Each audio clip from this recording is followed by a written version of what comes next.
Swarm is one of the best VR games that I have ever played. The tagline of the game is Spider-Man with guns, and the game is just that and more. It combines classic arcade shooting elements with like swinging around and like boop boop boop boop boop shooting and like grabbing different platforms and just a melody of chaos. Add in a difficult learning curve that forces you to master its mechanics, and you get a game that was practically made for someone like me, a comic book computer gaming nerd. However, the question remains, is the game worth the $25 price tag? Also, does the game burn enough calories to get your little gamer heart rate going? The answer is yes to both, but hear more in this review of Swarm. The game was played, and the video recorded next to me is from a Meta Quest 3. For self-improvement, crafts, and fitness games, go ahead and turn on YouTube and watch Jack. The idea of the game Swarm is very, very simple. Swing around utilizing like these little cable extensions to grab onto these different floating platforms, and then while you're swinging around, move and like shoot at aliens, go boop boop boop boop boop boop boop boop boop boop boop.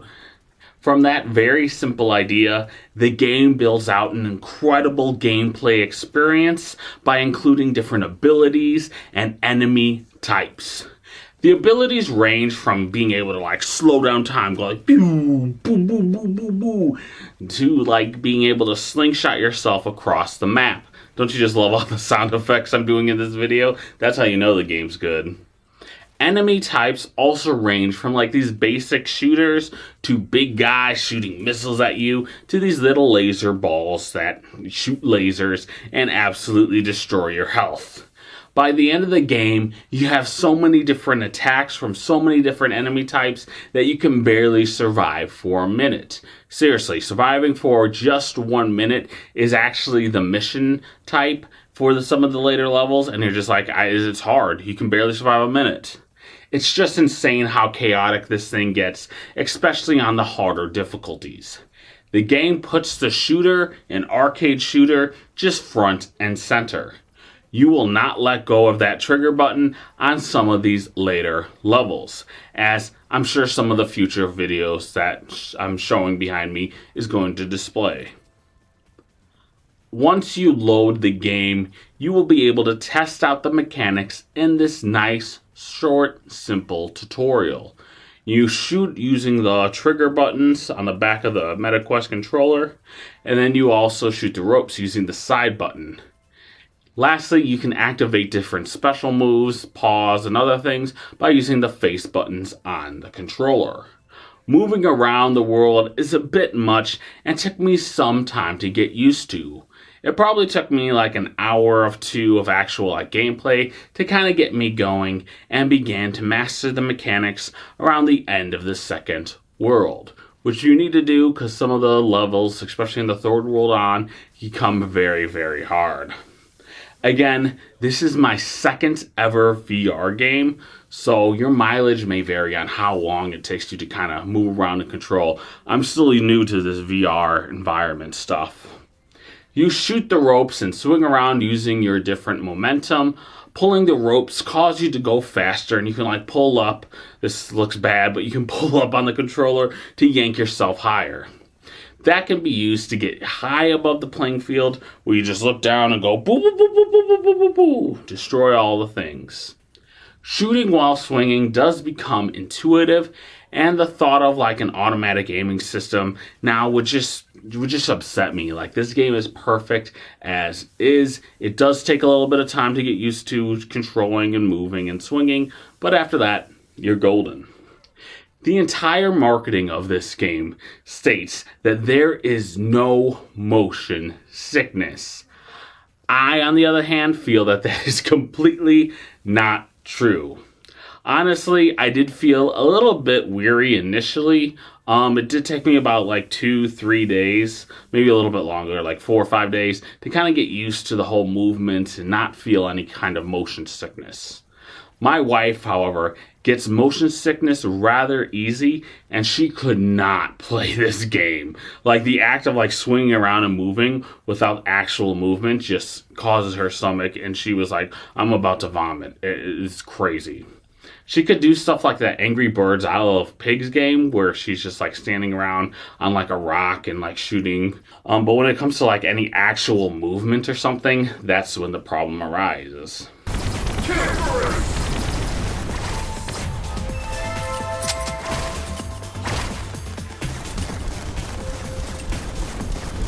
A warning to those who are sensitive to motion sickness, I wouldn't exactly recommend this game, despite all the advertisements saying that you're going to be alright. You know, if my wife couldn't handle it, and she's been on like so many different ships and stuff, like, I don't know how people with normal motion sickness can deal. After the tutorial, you will begin the rest of the story mode. The story comes down to you being like a 90s cartoon character dude who must defeat the alien swarm to save Earth. The style of these is like 90s kind of cartoon thing is just so 90s that my cup of water just turned into Tang. I love these comic book inspired visuals here, which just tie everything together. If you guys ever been to like Universal Studios in Florida, that Marvel Zone is based off the 90s comic book style. It honestly looks very similar to that. I would love for Swarm 2 to step up and give me like these fully animated cutscenes reminiscent of like the 90s Spider-Man cartoon. As you progress through the story, you traverse different areas ranging from sea, desert, a nice futuristic city where you're like there's flying cars that you have to dodge, lava areas, and like this electro disco dance party. Within each area, you must defeat the bosses in each zone. Which each area you uncover new guns, enemy types, abilities, and so much more. I love a good story mode, so this game already gets me points. I love a story mode, so this game already gets points for that. It is short, lasting only 25 missions and taking about 4 or 6 hours to complete. There are side missions at each level, usually based on the points and other objectives you must do for completionists. For example, one level will be like survive for a minute. And then the side mission will be like get this many points within that minute, and you get a star. Of course, the objectives and stuff range depending on the difficulty, but, you know, it's a great game.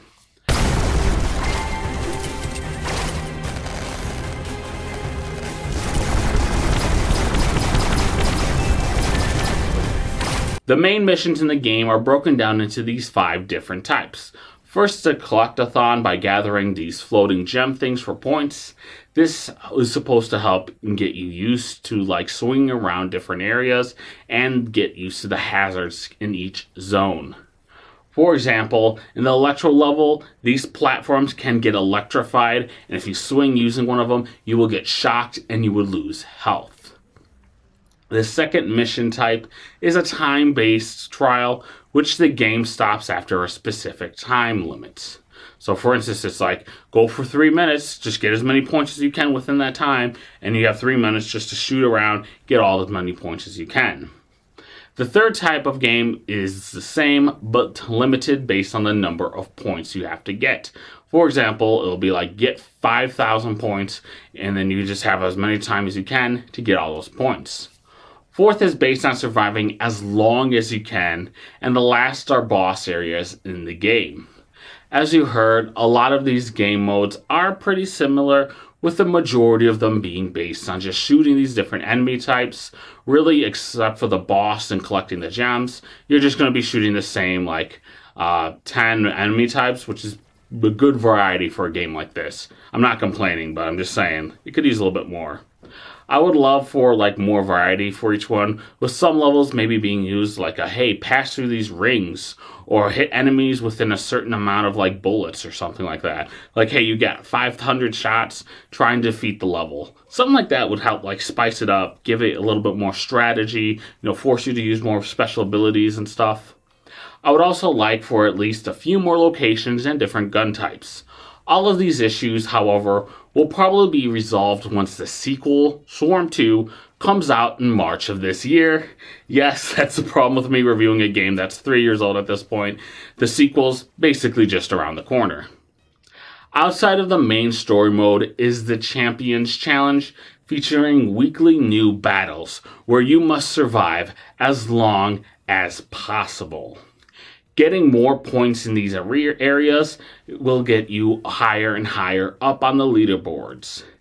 They actually have prizes when I was doing this for like, hey, you can win, meta points, or you can win swarm swag, stuff like that. It's great. It's an amazing addition to an already great game. However, I wish there was a way to replay previous games weeks to add just a little bit more content. Because once you beat the story mode, you can play that game. That's it. You can't go back to previous weeks to try and see what you good. Maybe make it so that there are weekly leaderboards with the prizes, and then separate one for after, where you can just go in and have some fun. There is also a free mode to test out different weapons, a cool index featuring information on each of the enemy types, and of course, the trailer for Swarm 2, baby. They are pushing this out. I cannot wait. That trailer looks good. It definitely looks better than the first one. I might pick this one up on Steam, because, I want that better graphics, baby. Overall, Swarm is one of the best games I have ever played in VR. However, I have to say, do not purchase this game. Why? Because, Swarm 2 comes out soon, and it looks to have all the content in this game, plus much more. From the trailer, you see a lot of the same enemy types, and oh, this is a new one, oh, that's a new one. So it's basically, the same game, but expanded upon. Might as well get the sequel in a few months. If you want to get a taste from this, you can purchase this game now, but believe me, March 2024 cannot come fast enough. I'm in love with this series. I can't wait to get back on the ropes and see some alien scum. Pew, pew, pew, pew.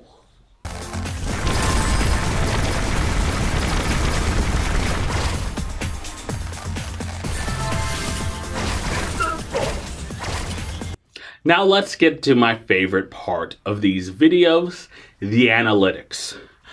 I played Swarm for 26 days, counting on my Sunday breaks. Otherwise, it'll be 30 total. Yes, the title's a little bit of a lie, but 26 days, not that good. Total playtime for these days comes to 8 hours and 29 minutes.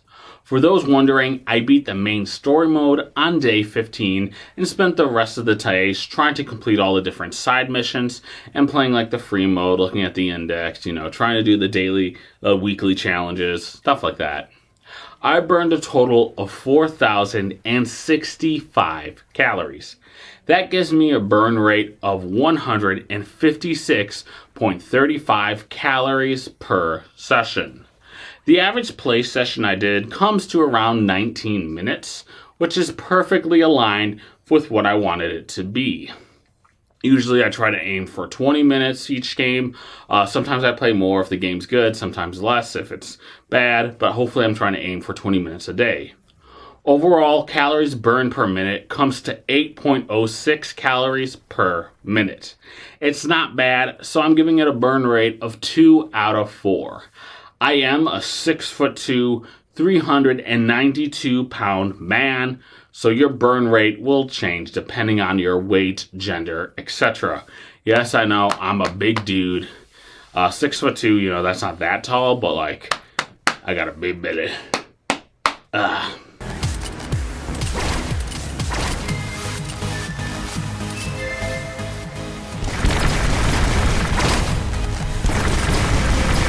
With the statistics out of the way, the question arises, should you buy Swarm 2 to lose weight? And by Swarm 2, I mean just the regular Swarm. I haven't played Swarm 2 yet, although if the developers are watching, I would gladly take the preview version. Obviously, this game isn't marketed as a fitness game. However, Swarm does burn a decent number of calories, as you'll be actually moving around a lot, like swinging your arms, trying to pull, moving. It's definitely like getting into like an intense kind of like workout type game. In hard mode, the game becomes just a beast. The best part of the game is that I had so much fun playing that I didn't even know that I was burning calories. While it's not a fitness game, it did make me want to move and kick some alien butt. Burning calories without thinking about it is the best way to lose weight, and I highly recommend picking up Swarm and its sequel when it comes out this March. You know I'm going to be there day one with my wallet open, ready to get some Swarm action. So guys, that's it for today's review of Swarm. Are you excited for Swarm 2 as I am?